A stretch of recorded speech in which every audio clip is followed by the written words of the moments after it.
Silakan duduk Bapak Ibu Saudara yang dikasihi oleh Tuhan Yesus. Shalom.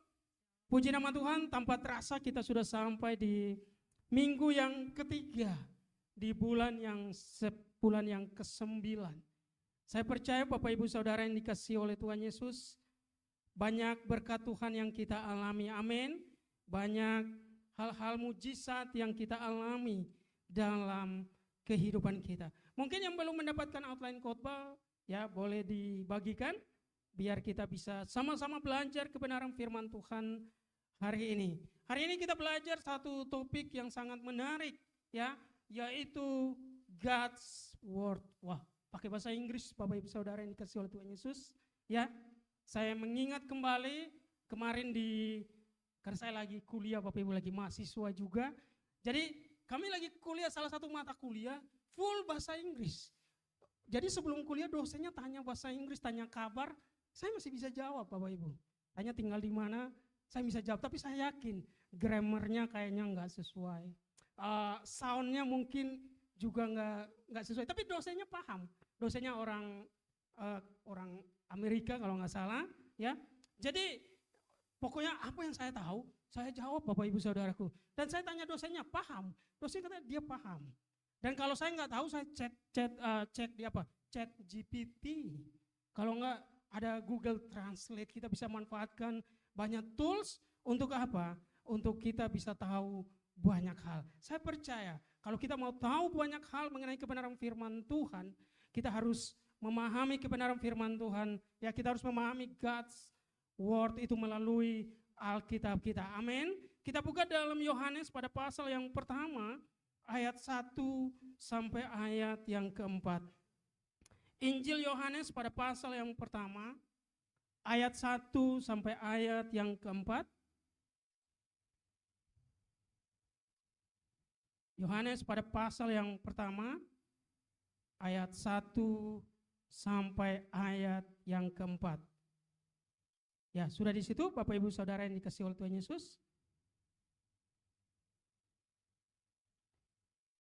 Ya, kita baca bersama, boleh kita, kalau Bapak Ibu buka di handphone atau juga di Alkitab manualnya, boleh kita baca bersama-sama. 3, 2, 1. Pada mulanya adalah firman. Firman itu bersama-sama dengan Allah dan firman itu adalah Allah. Ia pada mulanya bersama-sama dengan Allah. Ayat yang ketiga. Segala sesuatu dijadikan oleh Dia dan tanpa Dia tidak ada suatu pun yang telah jadi dari segala yang telah dijadikan. Ayo bersama, dalam Dia ada hidup dan hidup itu adalah terang manusia. Bapak Ibu Saudara yang dikasihi oleh Tuhan Yesus, bahwa ya pada mulanya Alkitab mengatakan bahwa pada mulanya ya Tuhan memulai segala sesuatu itu dengan firman. Makanya kau berfirman, tadi lagu yang sangat luar biasa ya. Lagu, saya percaya ada koneksi antara kita pelayan Tuhan, Bapak Ibu Saudaraku, baik yang worship leader, baik yang melayani di berbagai bagian, baik sebagai pengkhotbah. Kenapa? Karena kita sudah melayani sudah agak lama Bapak Ibu Saudaraku. Jadi kita paham bagaimana, kita tahu ya judul khotbahnya apa, dan kemudian kita menyiapkan lagu firman-Nya seperti apa. Nah, dikatakan bahwa pada mulanya Allah ya memulai sesuatu dengan firman. Dan dikatakan bahwa firman itu adalah Allah sendiri. Nah, Bapak Ibu Saudara yang dikasihi oleh Tuhan Yesus, Allah memulai segala sesuatu dengan firman. Coba kita buka Kejadian pada pasal yang pertama, ayat yang ke-26. Boleh minta bantuan media? Kejadian pada pasal yang pertama ya. Dikatakan begini, berfirmanlah Allah, baiklah kita menjadikan manusia menurut gambar dan rupa kita. Jadi Allah memulai segala sesuatu dengan firman, Bapak Ibu Saudara yang dikasihi oleh Tuhan Yesus. Makanya pada Yohanes kemudian dikatakan pada mulanya adalah firman. Ya, berfirmanlah Allah. Jadi ada koneksi antara Yohanes pada pasal yang pertama, ayat yang pertama. Makanya di ayat yang kedua dikatakan ia pada mulanya bersama-sama dengan Allah, ya. Dia bersama-sama dengan Allah dan segala sesuatu dijadikan oleh Dia. Kalau pada mulanya adalah firman, Bapak Ibu Saudara yang dikasihi oleh Tuhan Yesus, pada mulanya adalah firman, berarti, dan firman itu Allah sendiri. Allah mau mengatakan begini, bahwa sebagai orang percaya, kita harus benar-benar memahami kebenaran firman Tuhan. Amin. Kita harus benar-benar tahu kebenaran firman Tuhan. Makanya dalam Yosua pada pasal yang pertama ayat yang ke-8, ya, Yosua pada pasal yang pertama ayat yang ke-8 mengatakan, Yosua pada pasal yang pertama perjanjian lama, ya, Yosua, kitab Yosua, ya. Janganlah engkau lupa memperkatakan kitab Taurat ini, tetapi renungkanlah itu siang dan malam. Coba ditampilkan di slide khotbah, ditampilkan di PPT khotbah kita. Bapak Ibu Saudara yang dikasihi oleh Tuhan Yesus, firman Tuhan yang kita dengar, firman Tuhan yang kita dengar, firman Tuhan yang kita baca, itu harus direnungkan. Supaya apa? Supaya kita mengingat firman Tuhan itu. Amin. Kita kalau merenungkan, dengan kata lain kita mengingat, tadi saya baca apa ya? Kita kalau baca, kemudian ini urutannya begini, firman Tuhan yang kita baca, ya ini slide tambahan Bapak Ibu Saudara, nggak ada di PPT khotbah. Firman Tuhan yang kita baca, kemudian setelah kita baca, Bapak Ibu sudah tahu rumus bacanya, 1 hari 5 pasal atau 1 hari 1 pasal. Jangan kalah sama anak sekolah minggu Bapak Ibu Saudara. Mereka pun baca, ya di tugas sekolah, ya 1 hari 5 pasal atau 1 pasal. Nah setelah kita baca firman Tuhan itu, Alkitab katakan renungkanlah itu siang dan malam. Tahukah Bapak Ibu Saudara yang dikasihi oleh Tuhan Yesus, kata renungkan dalam Alkitab itu pakai kata meditate dalam bahasa Inggris. Yosua pada pasal yang pertama ayat yang ke-8. Dan coba di Mazmur pada pasal yang pertama ayat yang kedua dikatakan juga, ya, meditate day and night. Artinya Bapak Ibu Saudara yang dikasihi oleh Tuhan Yesus, ternyata orang Kristen boleh bermeditasi. Amin. Amin. Kenapa? Karena kata renungkan dalam Alkitab memakai kata meditate dalam bahasa Inggris, yang kalau diterjemahkan ke bahasa Indonesia meditasi. Tetapi ketika orang Kristen bermeditasi, dia nggak ingat masalahnya. Dia nggak ingat, tadi saya masalah sama siapa ya? Tadi di jalan saya salah paham sama siapa ya? Ya, saya dendam sama siapa ya? Orang ini saya nggak boleh ampuni. Kita berperang sama pikiran kita Bapak Ibu Saudara. Tetapi meditasi yang dilakukan oleh orang Kristen adalah mereka mengingat kembali firman Tuhan yang kita baca. Berarti meditasi yang dilakukan oleh orang Kristen bukan berarti kita mengosongkan pikiran kita. Nggak bisa. Tetapi kita isi pikiran kita dengan kebenaran firman Tuhan. Amin. Makanya boleh Bapak Ibu melakukan meditasi. Siapkan waktu di rumah, silahkan bermeditasi, tetapi dengar baik. Ingat kembali firman Tuhan apa yang pernah Bapak Ibu baca. Makanya selalu saya katakan, baca berurutan. Supaya kita pun pengetahuannya berurutan Bapak Ibu. Supaya kita pun tahu urutan Alkitab itu. Nah, Bapak Ibu Saudara yang dikasihi oleh Tuhan Yesus, dikatakan begini, firman Tuhan boleh di outline khotbahnya, bisa diisi. Firman Tuhan bukan sekadar kata-kata biasa, melainkan kuasa yang hidup dan membentuk kehidupan kita. Tanpa firman, iman kita kosong. Tanpa firman, iman kita kosong. Dikatakan begini, dengan firman, cara pandang kita akan berubah. Dan hal itu akan menentukan masa depan serta level mujizat yang kita alami. Yohanes pada pasal yang pertama ayat 1-4 yang sudah kita baca, dikatakan begini, dengan firman, cara pandang kita akan berubah. Dan hal itu akan menentukan masa depan serta level mujizat yang kita alami. Bapak Ibu Saudara yang dikasihi oleh Tuhan Yesus, saat kita membaca kebenaran firman Tuhan, Saat kita baca firman Tuhan, dengar baik, bahwa saat itu kita sedang terkoneksi dengan Tuhan. Amin. Kita sedang connect dengan Tuhan, terkoneksi dengan Tuhan, kita sedang berkomunikasi dengan Tuhan secara intens. Di saat kita baca kebenaran firman Tuhan, ya, di saat kita baca kebenaran firman Tuhan, kita sedang datang berkomunikasi dengan Tuhan, kita berkomunikasi, koneksi dengan Tuhan, kemudian kita berkomunikasi dengan intens. Orang kalau berkomunikasi intens dengan Tuhan, dia akan punya kepekaan dengan Tuhan, Bapak Ibu Saudaraku. Dia tahu situasi apapun yang dia alami, dia bisa baca, dia punya kepekaan pribadi secara rohani. Kenapa?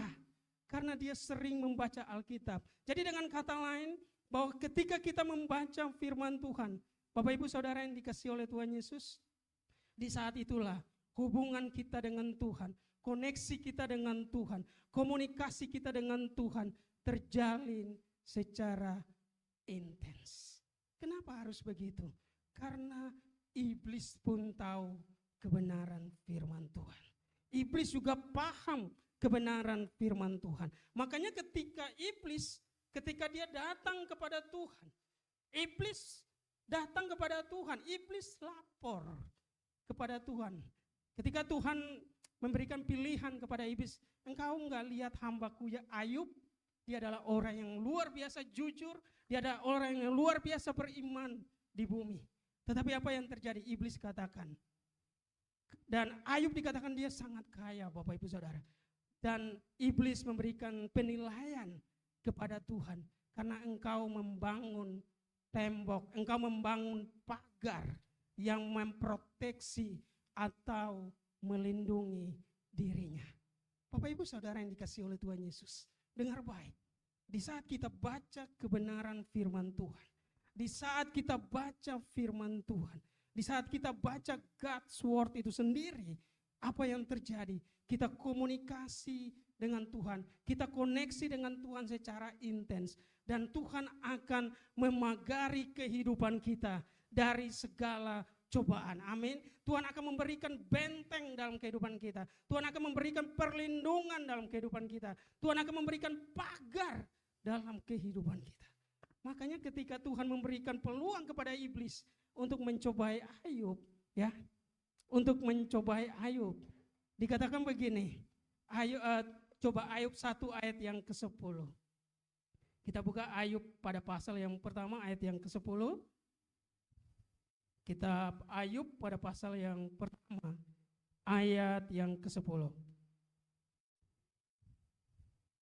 Dikatakan baik, bukankah engkau yang membuat pagar sekeliling dia dan rumahnya serta segala yang dimilikinya? Apa yang dikerjakannya telah kau berkati, dan apa yang dimilikinya makin bertambah di negeri itu. Bapak Ibu dengar baik, bahwa ketika kita sedang membaca kebenaran firman Tuhan, Allah memulai segala sesuatu dengan firman. Segala sesuatu dimulai dengan firman. Dan ketika kita mendahulukan firman Tuhan dalam kehidupan kita, sebelum kita memulai aktivitas kita, dengar baik, di saat itu kita sedang punya hubungan dengan Tuhan, kita punya koneksi dengan Tuhan, kita punya komunikasi yang intens dengan Tuhan, dan apa yang terjadi? Tuhan akan memberikan pagar sekeliling atas kita. Jadi apa yang kita miliki, kemanapun kita beraktivitas, kemanapun kita berusaha, kemanapun kita bekerja, kemanapun kita studi, ada proteksi dari Allah terjadi dalam kehidupan kita. Kenapa? Karena kita sudah membekali diri kita dengan kebenaran firman Tuhan. Makanya Ayub sangat luar biasa. Iblis aja mengakui, iblis menilai Ayub dengan luar biasa. Bapak Ibu Saudara, dengar baik, iblis di sini sedang menilai Ayub di hadapan Tuhan. Jadi artinya kita jadi orang percaya, jangan sampai kita suka menilai orang lain. Karena kalau dari firman ini, yang suka menilai orang lain adalah iblis. Berarti kita nggak boleh mengambil alih tugas. Bapak Ibu yang bilang, kita nggak usah mengambil alih tugas iblis. Tetapi kita nggak usah ya menilai orang lain, tetapi justru yang kita nilai adalah diri kita sendiri. Apakah kita sudah lebih baik dari hari kemarin? Apakah kita sudah lebih baik dari 1 jam yang lalu? Apakah kita sudah lebih baik dari bulan yang lalu? Tetapi kita nggak suka menilai orang lain. Nah, Bapak Ibu Saudara yang dikasihi oleh Tuhan Yesus, kenapa kita harus memagari, kenapa kita harus membekali diri kita dengan firman Tuhan?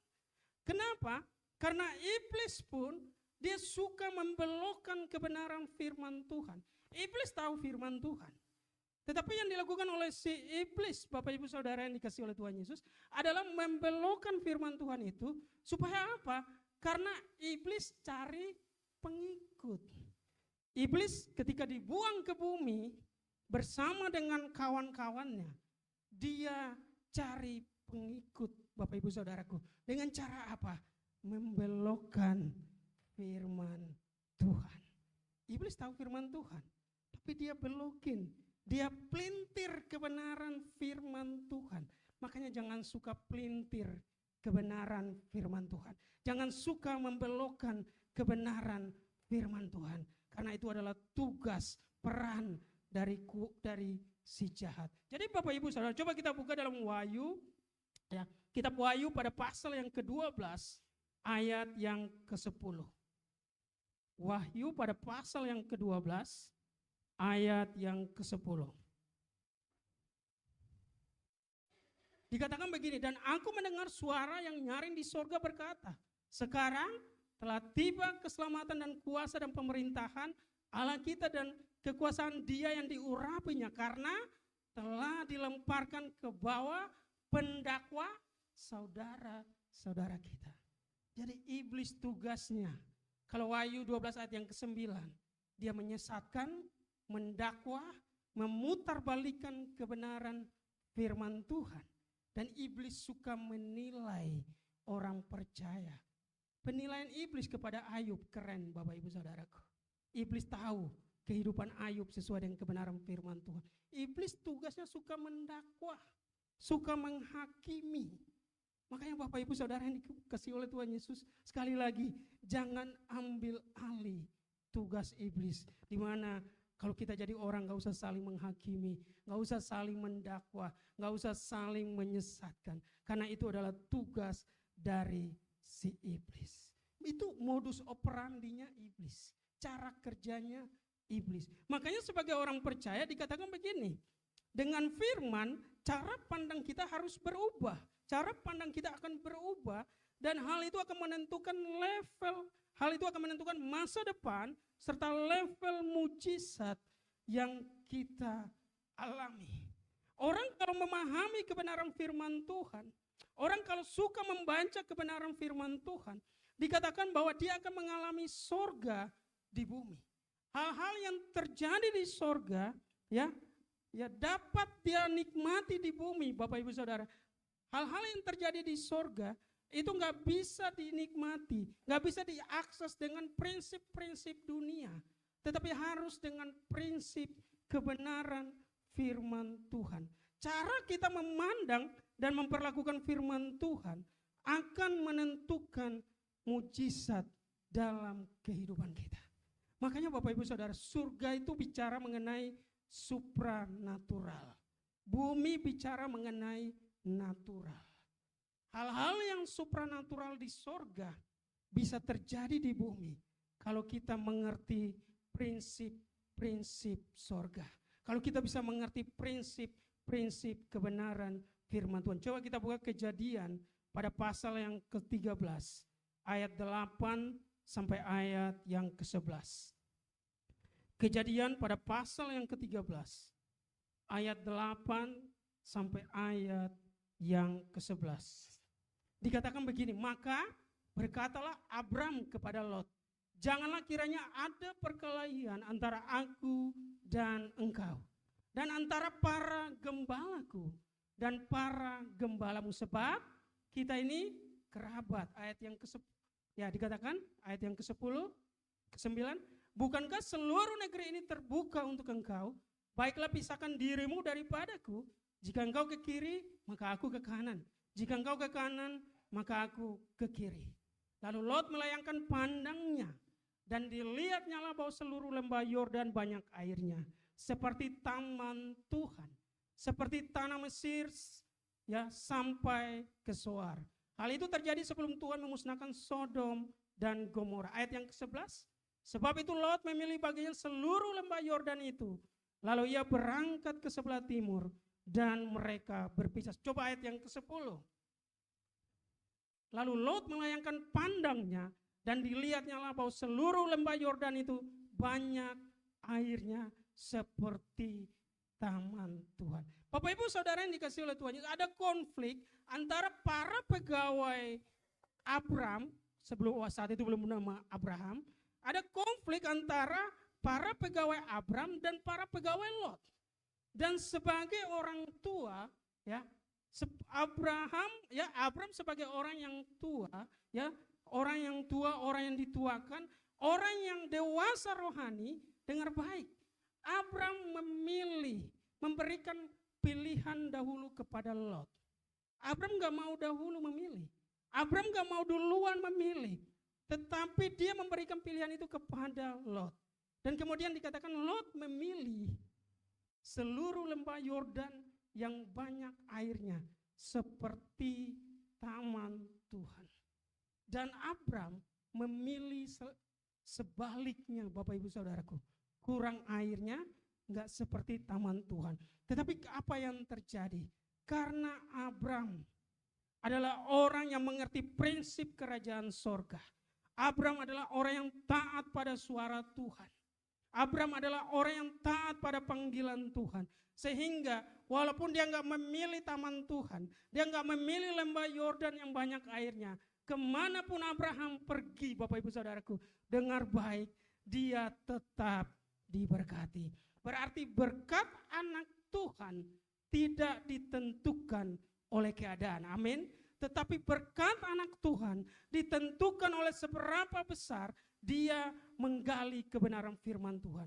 Berkat anak Tuhan tidak ditentukan oleh situasi, tetapi berkat anak Tuhan ditentukan oleh koneksi dia, oleh komunikasi dia secara intens dengan Tuhan melalui baca kebenaran firman Tuhan. Abraham taat pada suara Tuhan. Abraham taat pada Tuhan. Walaupun dia enggak memilih yang banyak airnya. Dia enggak memilih seperti tanah yang seperti taman Tuhan. Tapi dengar baik, kemanapun Abraham pergi, Tuhan tetap memberkati. Kenapa? Dia melakukan seperti apa yang Tuhan mau. Dia melakukan sesuai suara Tuhan. Bapak Ibu Saudara yang dikasihi oleh Tuhan Yesus. Inilah rahasia kebenaran Tuhan bagi kita. Ya. Dengan firman cara pandang kita akan berubah. Abraham cara pandangnya berubah. Walaupun dia enggak memilih yang banyak rumputnya, enggak memilih banyak airnya. Tetapi dia tetap diberkati. Berkat bagi kita, Bapak Ibu Saudara, tidak ditentukan oleh keadaan. Amin. Berkat bagi kita tidak ditentukan oleh situasi. Tetapi berkat orang percaya ditentukan seberapa besar kita mengenali Tuhan. Seberapa besar kita menggali kebenaran firman Tuhan. Seberapa besar kita mau membaca kebenaran firman Tuhan. Seberapa besar kita mau terkoneksi dengan Tuhan secara pribadi. Maka dimanapun kita berada, kita tetap diberkati. Amin. Walaupun dikatakan mau lahan basah, mau lahan kering, dimanapun, di tempat dimanapun yang Tuhan percayakan bagi kita, percayalah Tuhan akan memberkati kita. Yang penting caranya baca kebenaran firman Tuhan. Kemudian dikatakan begini, firman Tuhan, ya. Jadi kita memahami beberapa prinsip firman Tuhan. Firman Tuhan bukan sekadar bacaan. Bagi sebagian orang Kristen, firman hanya dianggap sebagai bahan bacaan rohani. Jika hanya dibaca tanpa direnungkan dan dilakukan, maka yang diterima hanyalah informasi dan bukan transformasi. Seorang Smith, dikatakan Smith, ya wow namanya agak susah. Smith mengatakan begini, Ya, terima kasih sudah membantu membaca. Kadang kalau ketemu yang begini susah dibaca Bapak Ibu. Alkitab lebih berharga daripada semua buku di dunia. Karena di dalamnya ada kehidupan. Alkitab lebih berharga daripada semua buku di dunia. Karena di dalamnya ada kehidupan. Makanya Bapak Ibu Saudara yang dikasihi oleh Tuhan Yesus, Alkitab yang kita punya, ya, jangan hanya disimpan di tempat yang terbaik. Kadang kita orang Kristen ini kita terlalu keren Bapak Ibu Saudaraku. Kita menyimpan Alkitab di tempat yang terbaik. Ya, di lemari yang terbaik. Saking terbaiknya kita kurang baca. Kita nggak baca karena mungkin tempat yang terbaik tempatnya tinggi. Susah dijangkau Bapak Ibu Saudara. Nah, saran saya Alkitab taruh simpan di tempat yang gampang dijangkau supaya kita membaca. Kalau Bapak Ibu nggak mau membaca Alkitab itu, ya karena kita sibuk di luar, ya kita bisa baca di handphone kita. Cara saya begini Bapak Ibu Saudara. Saya baca Alkitab di handphone saya. Kemudian saya punya note. Ada catatan di Alkitab, ada aplikasi note. Saya sudah baca sampai mana.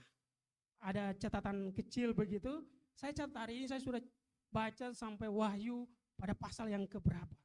Dan besok kalau saya mau baca, saya lihat kembali note saya. Saya lihat kembali catatan saya. Oh, saya sudah baca sampai sini. Saya lanjut baca lagi Bapak Ibu Saudaraku. Nah, inilah kalau kita menganggap Alkitab bukan hanya sebagai bacaan rohani, tapi kalau kita menganggap Alkitab yang kalau kita renungkan dan kita lakukan Bapak Ibu Saudaraku, dan kalau kita terima, Alkitab bukan hanyalah sebuah informasi, tetapi transformasi. Transformasi artinya ya perubahan, transform, perubahan bentuk. Makanya ketika kita baca Alkitab, ya kalau kita sudah baca Alkitab, kita tahu firman Tuhan sangat begitu berharga dan Alkitab itu menegur kita secara pribadi. Makanya kenapa sih kita harus baca Alkitab setiap hari? Karena ketika kita membaca Alkitab setiap hari, tiba-tiba mungkin apa yang menjadi pertanyaan kita, apa yang sedang menjadi pergumulan kita, tahu nggak Bapak Ibu Saudaraku? Tiba-tiba kita dikuatkan ketika kita sedang membaca kebenaran firman Tuhan. Makanya Alkitab bukan hanya buku bacaan rohani yang biasa, tetapi Alkitab bukan hanya memberikan informasi, tetapi memberikan sebuah transformasi dalam kehidupan kita. Makanya orang yang rajin membaca Alkitab adalah orang yang rajin merenungkan Alkitab. Dan orang yang rajin merenungkan Alkitab, dia akan rajin untuk melakukan kebenaran firman Tuhan. Supaya apa? Supaya Alkitab itu kita nggak hanya tahu, kita nggak hanya informasi, kita nggak hanya simpan sebagai informasi bagi kita, tetapi justru Alkitab itu mengubahkan setiap kita. Amin. Makanya dikatakan berikutnya dikatakan begini. Firman adalah manual buku kehidupan atau buku panduan kehidupan. Firman adalah manual buku kehidupan. Firman Tuhan adalah pedoman hidup yang menuntun langkah kita. Tanpa firman, hidup kita akan tersesat. Firman itu adalah pelita bagi kakiku dan terang bagi jalanku. Mazmur pada pasal yang ke-119 ayat 105. Jadi dikatakan, firman itu pelita bagi kakiku dan terang bagi jalanku. Jadi di saat kita membaca firman Tuhan, Bapak Ibu Saudaraku, ada pedoman firman Tuhan bagi kita. Di saat kita membaca firman Tuhan, ada rambu-rambu dari firman Tuhan bagi kita. Ada petunjuk dari firman Tuhan bagi kita. Supaya apa? Supaya kita mengalami perubahan demi perubahan dalam kehidupan kita. Makanya firman Tuhan selalu mengatakan begini, kalau firman Tuhan itu menjadi pelita bagi kaki kita, terang bagi jalan kita, ya, dikatakan bahwa kita ya berubah mulai dari pikiran kita. Roma 12 ayat yang kedua, berubahlah dari pikiran kita, kemudian ketika pikiran kita berubah, yang berlanjut kepada tindakan kita berubah. Jadi perubahan hidup orang percaya jangan hanya terletak pada pikiran, tetapi sampai kepada tindakan. Amin. Kalau kita mau mengampuni, silakan jangan hanya di pikiran kita, jangan hanya di mulut kita, tetapi kita mau melakukannya. Kita mau mengampuni. Kalau kita mau jadi orang yang sabar, jangan hanya sampai kepada pikiran kita, jangan hanya sampai kepada pembicaraan kita, tapi sampai kepada tindakan kita. Kalau kita mau belajar sabar, Bapak Ibu Saudara, salah satu saran saya, orang kalau mau sabar, jangan cepat terprovokasi. Ilmu psikologi mengatakan kalau ada orang yang memprovokasi kita, hitung sampai 1 sampai 3 atau hitung sampai 1 sampai 3 atau 1 sampai 5. Tenang. Ya.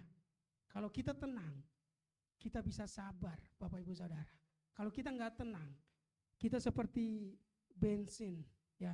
Ketika disiram, Bapak Ibu Saudara, ketika ada pemicunya, langsung kesabaran itu hilang. Makanya kalau kita mau sabar, hitung 1 sampai 5. Tarik napas pelan 1 sampai 5.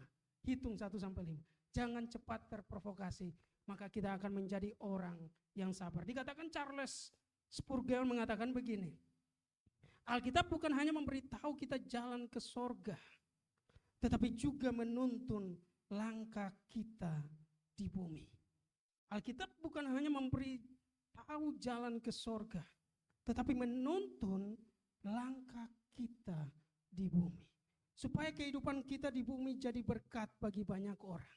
Supaya kehidupan kita di bumi, ya, itu menjadi berkat bagi keluarga kita. Supaya kehidupan kita di bumi menjadi berkat bagi lingkungan di mana Tuhan tempatkan kita. Lakukan kebenaran firman Tuhan. Ya, supaya apa Bapak Ibu Saudaraku? Supaya hidup kita menjadi kesaksian bagi banyak orang. Karena ketika Tuhan memanggil kita, yang diingat adalah seberapa besar kita mempertahankan iman kita kepada Tuhan. Seberapa besar kita menjadi orang yang menjadi berkat bagi banyak orang. Dikatakan begini, firman, jadi yang pertama tadi, firman bukan hanya sekadar buku bacaan. Yang kedua, firman adalah manual book dalam kehidupan kita. Dan yang ketiga, firman adalah sumber iman. Iman tidak muncul dari pikiran positif. Iman tidak muncul dari pikiran positif, tetapi dari firman. Roma pada pasal yang ke-10 ayat 17 dikatakan, jadi iman timbul dari pendengaran dan pendengaran oleh firman Kristus. Jadi Bapak Ibu Saudara yang dikasihi oleh Tuhan Yesus, iman orang percaya tidak pernah timbul dari pikiran positif. Dengar baik, firman Tuhan pasti positif, amin. Tapi pikiran positif belum tentu sesuai firman Tuhan. Firman Tuhan pasti bicara mengenai hal positif, tetapi pikiran positif belum tentu sesuai dengan firman Tuhan. Makanya anak Tuhan itu dibekali dengan firman Tuhan supaya apa? Supaya kehidupannya menjadi kehidupan yang positif. Kehidupannya menjadi kehidupan yang menjadi berkat bagi banyak orang. Makanya dikatakan, Reinhard Bonnke mengatakan Alkitab bukan hanya berisi firman Allah, tetapi mengandung iman Allah yang akan membakar hati kita jika kita percaya. Alkitab bukan hanya berisi firman Allah, tetapi mengandung iman Allah yang akan membakar hati kita jika kita percaya. Makanya Bapak Ibu dengar baik bahwa pendengaran itu akan menentukan, ya, pendengaran akan firman Tuhan menentukan iman kita kepada Tuhan. Makanya hati-hati dengan setiap pendengaran kita. Coba Roma 10 ayat yang ke-17 coba ditampilkan kembali di slide, ada di slide kita juga sebelum Rehnat bongke. Ya, di atas ya. Roma pada pasal yang ke-10 ayat 17. Jadi iman timbul dari pendengaran dan pendengaran akan firman Kristus. Artinya, kalau kita sering mendengar firman Tuhan, dengar baik bahwa iman kita pasti bertumbuh. Amin. Kalau kita sering membaca kebenaran firman Tuhan, iman kita bertumbuh. Hari-hari ini akan Alkitab sangat canggih Bapak Ibu. Ada Alkitab yang bisa kita baca, ada Alkitab model MP3. Jadi orang sambil olahraga mereka pasang hands free, mereka sambil dengar. Makin canggih Bapak Ibu. Nah, pendengaran itu menentukan iman kita. Pendengaran itu menentukan keyakinan. Iman itu bicara mengenai keyakinan. Iman itu bicara mengenai apa yang kita yakini. Makanya kalau kita suka mendengar hal-hal yang negatif, dengar baik Bapak Ibu Saudara, itu akan mempengaruhi kehidupan kita. Kita suka mendengar gosip, itu akan mempengaruhi kehidupan kita. Kenapa? Karena akan membentuk keyakinan kita. Karena pendengaran itu menentukan keyakinan. Kalau kita mendengar hal-hal yang positif, kita suka mendengar firman Tuhan, iman kita bertumbuh. Tapi sebaliknya kalau kita suka mendengar hal-hal yang negatif, kita suka memperkatakan hal-hal yang negatif, kita suka melakukan hal yang, kita suka mau mendengarkan gosip, kita suka mendengarkan fitnah, kita suka mendengarkan omongan orang lain, apa yang terjadi? Itulah yang membentuk keyakinan kita. Dan keyakinan itu akan membentuk karakter kita, Bapak Ibu Saudara. Makanya kalau orang percaya yang suka mendengar firman Tuhan, imannya makin bertumbuh dan karakternya semakin kuat dalam Tuhan. Makanya ketika Abram disuruh memilih, pilih yang mana? Kalau Lot ke kiri, dia ke kanan. Lot ke atas, dia ke bawah. Abram gak mau memilih dahulu. Karena Abram percaya. Karena dia adalah orang yang suka mendengar suara Tuhan. Dimanapun Tuhan tempatkan. Di tempat itu Tuhan pasti memberkati. Makanya saat ini Bapak Ibu Saudaraku, mungkin kita katakan, kantor saya bukanlah perusahaan yang punya progres yang bagus. Kampus saya bukanlah kampus yang terbaik. Bisnis saya bukanlah bisnis di lokasi yang bagus. Kadang kan lokasi menentukan prestasi. Jadi kalau lokasinya di tempat yang elit, wow, dia cepat maju, katanya begitu. Tapi firman Tuhan katakan, prinsip sorga katakan, dimanapun Tuhan tempatkan kita, itu bukan sebuah kebetulan. Di tempat usaha kita, di mana Tuhan tempatkan kita, di tempat pekerjaan yang Tuhan tempatkan kita, di situ pun Tuhan akan memberkati. Di lokasi dimanapun yang Tuhan mempercayakan kita untuk bekerja, Tuhan mempercayakan kita untuk membuka usaha, Tuhan mempercayakan kita untuk bersekolah, Tuhan mempercayakan kita untuk studi, Tuhan mempercayakan kita untuk membuka usaha. Dimanapun itu, kalau kita berjalan bersama dengan Tuhan, kalau kita punya koneksi dengan Tuhan, pasti ada berkat Tuhan. Amin. Makanya Bapak Ibu Saudara, bukan lokasi, bukan situasi, tetapi apakah kita paham kebenaran firman Tuhan? Apakah kita melakukan kebenaran firman Tuhan? Apakah kita baca kebenaran firman Tuhan? Apakah kita koneksi dengan Tuhan secara pribadi? Makanya dikatakan begini. Di slide berikutnya dikatakan bahwa firman 4 komponen iman. 4 komponen iman. Yang pertama, menerima rema dari sorga. Rema bicara mengenai suara Tuhan. Rema bicara mengenai kekuatan yang Tuhan berikan. Bapak Ibu Saudara yang dikasihi oleh Tuhan Yesus, orang kalau sering mendengar suara Tuhan, saya percaya dia adalah orang yang sering membaca firman Tuhan. Amin. Coba dengar baik statement ini. Orang yang sering membaca firman Tuhan, dia akan sering mendengar, orang yang sering membaca kebenaran firman Tuhan, dengar baik, dia akan sering mendengar suara Tuhan. Atau dia sering menerima rema dari sorga. Kenapa? Karena ketika kita membaca firman Tuhan, kadang kita begini, wah firman Tuhan ini saya banget gitu ya kan. Firman Tuhan ini kena saya. Kita jadi pengkhotbah bagi diri kita sendiri. Firman Tuhan ini gua banget.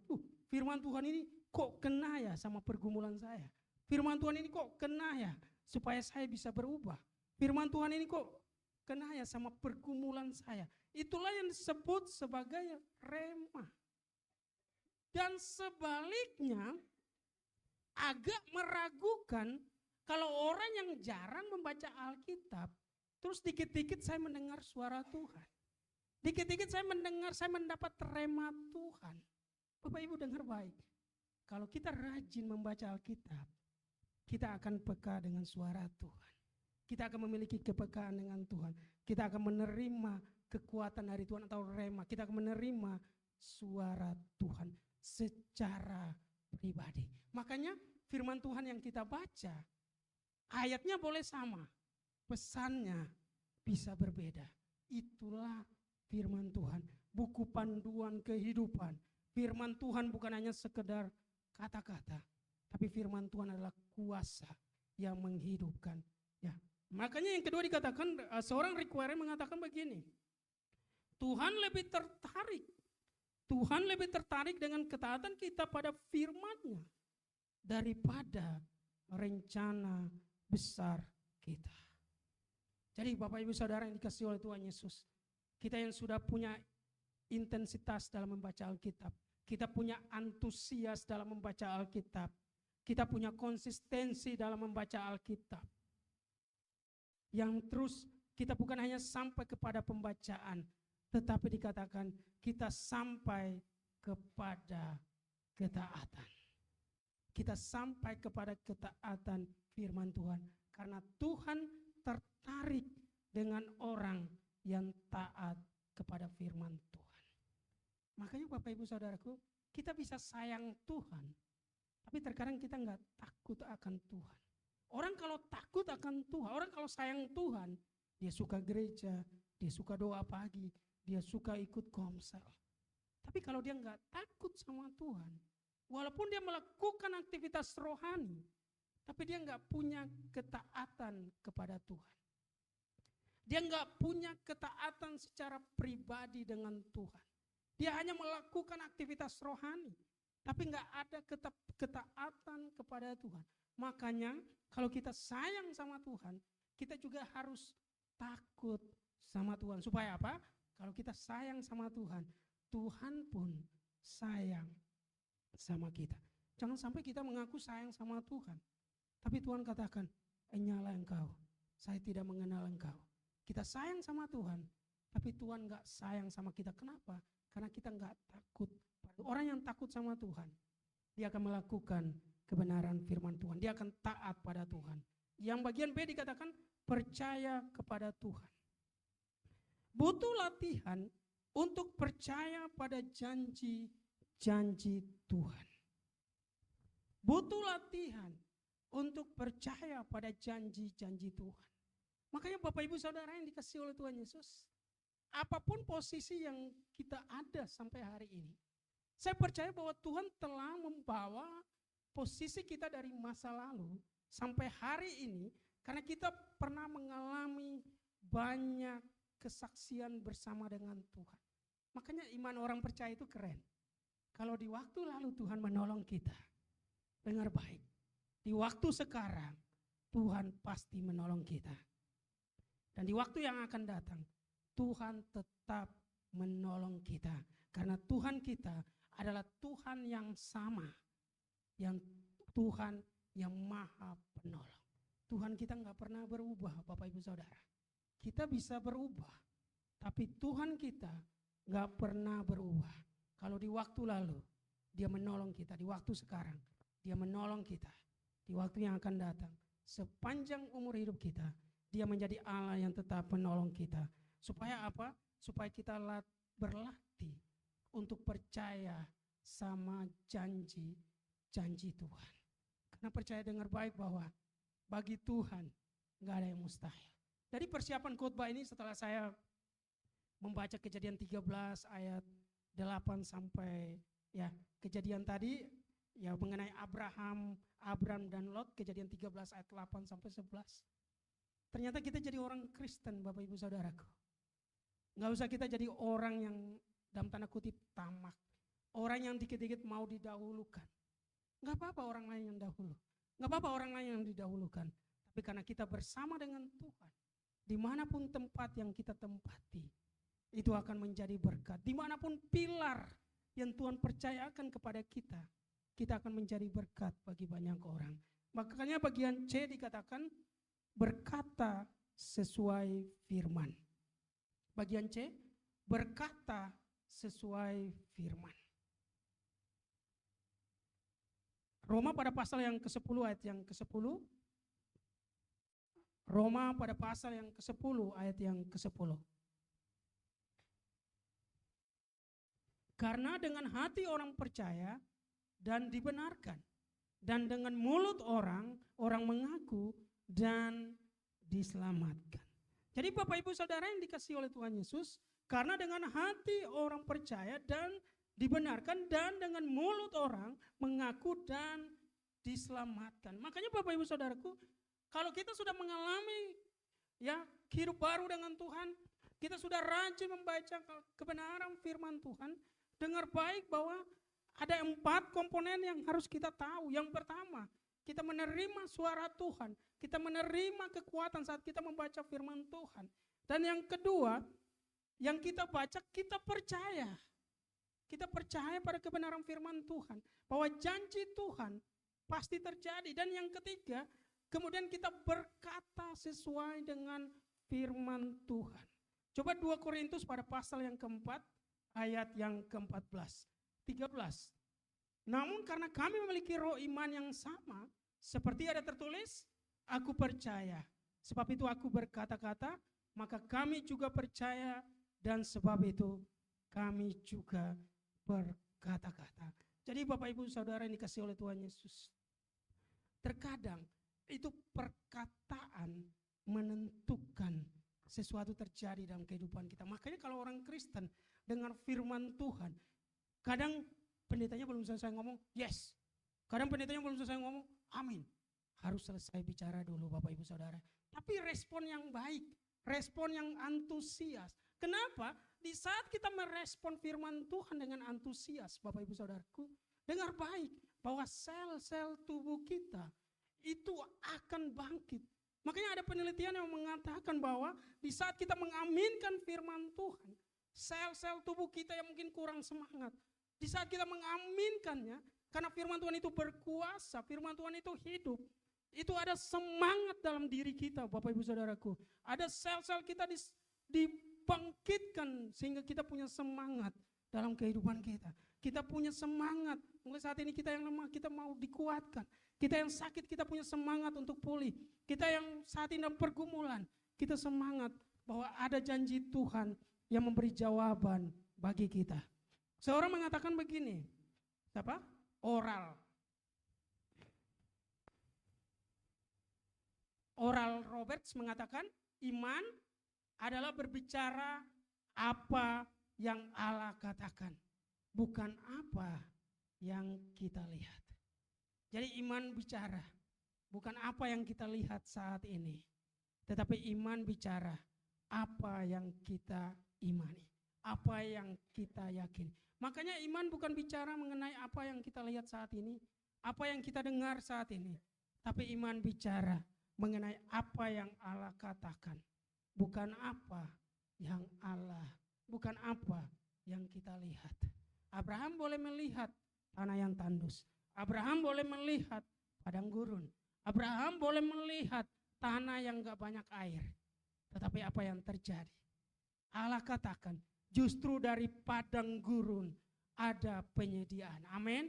Justru dari padang gurun ada berkat Tuhan mengalir. Justru dari padang gurun akan timbul mata air. Itu yang Tuhan katakan. Makanya di berikutnya dikatakan ada 4 komponen firman Tuhan.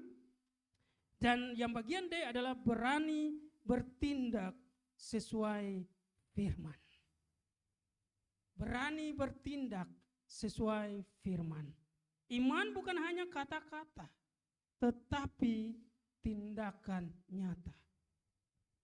Iman bukan hanya kata-kata, tetapi tindakan nyata. Yakobus pada pasal yang kedua ayat 26 dikatakan, sebab ya seperti tubuh tanpa roh adalah mati. Demikian jugalah iman tanpa perbuatan-perbuatan adalah mati. Jadi Bapak Ibu Saudara yang dikasihi oleh Tuhan Yesus, dengar baik. Iman yang sudah kita yakini, ya, kita punya antusias untuk kita mengalami perubahan hidup.